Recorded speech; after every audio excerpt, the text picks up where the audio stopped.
Hello everybody, 라이프스타트. Our leader of God, Galatians chapter 2, let's read it together. 14 years later, I went again to Jerusalem, this time with Barnabas. I took Titus along also. I went in response to a revelation and set up before them the gospel that I preach among the Gentiles. For I did this privately to those who seemed to be leaders, for fear that I was learning or had learned my race in vain. Yet not even Titus, who was with me, was compelled to be circumcised, even though he was a Greek. This matter arose because some false prophet had infiltrated our ranks to spy on the freedom we have in Christ Jesus and to make us slaves. We did not give in it to them for a moment, so that truth of the gospel might remain with you.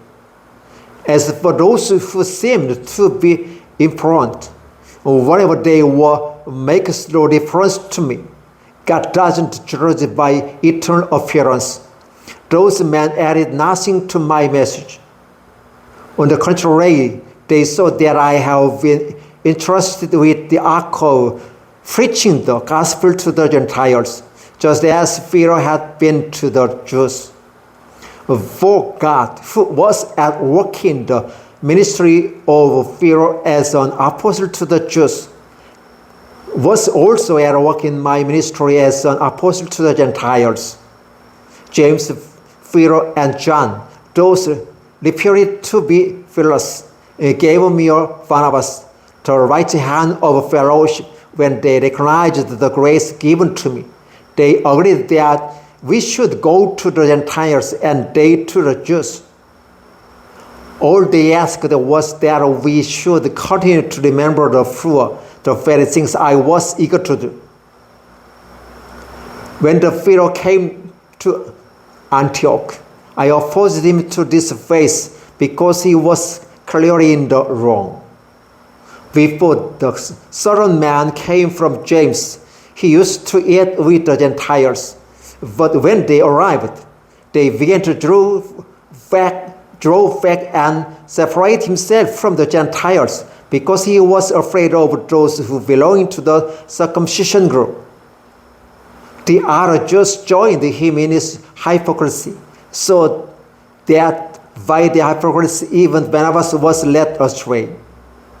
When I saw that they were not acting in line with the truth of the gospel, I said to Pharaoh in front of them all, "You are a Jew, yet you live like a Gentile and another Jew. How is it then that you force Gentiles to follow Jewish customs? We who are Jews by birth and not Gentile sinners.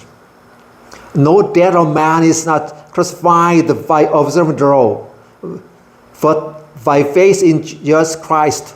So we too have put our faith in Christ Jesus, that we may be crucified by faith in Christ, and not by observing the law, because by observing the law no one will be justified.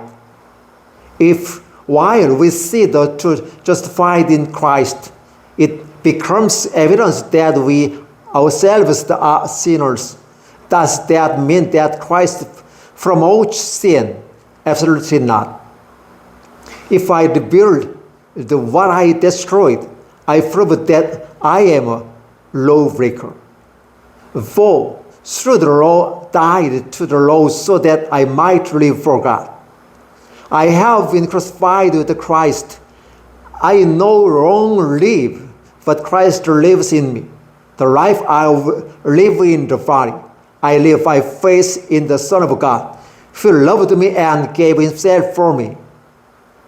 I don't set aside the grace of God, for if righteousness could be gained through the law, Christ died for nothing. Galatians chapter 2 verses 1 to 21. Thank you.